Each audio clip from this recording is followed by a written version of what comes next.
actually just had his birthday yesterday. So he just turned 15 years old. And Duncan over there, he's his younger brother, so he's 11 years old.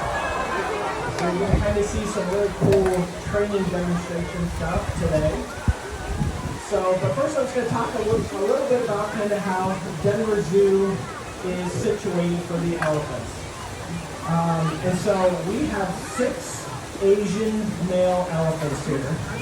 And I know some of you might be kind of wondering, it's like, okay, gosh, why do we not have any female elephants? You know, we don't have any females, we don't get to have any babies bouncing around, you know, what's funner than babies, right?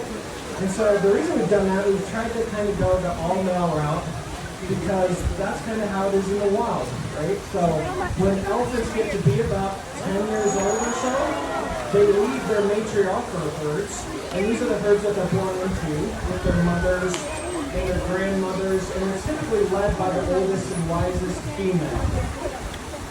And like I said, when they get to be about 10 years old, they kind of leave on their own or get pushed out a little bit.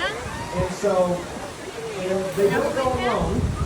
So typically they'll find others like them, and they kind of form what's called loose bachelor herds. And that's kind of what we try to simulate here, are these loose bachelor herds that you find in the wild.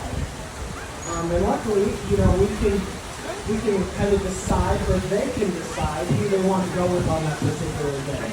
So we don't ever make anybody go with anybody that they don't want to go with. I think all of us can appreciate that. Because we have something that's called a howdy. And in this howdy, they kind of like these really big with their balls.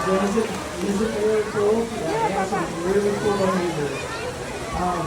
But in this howdy, they kind of they don't share the same physical space, but they can reach out and touch each other, and then that way we kind of see if that's a good fit for the day.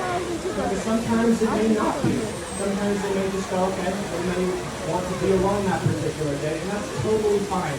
You know, one of the things we really try to do here is we try to give them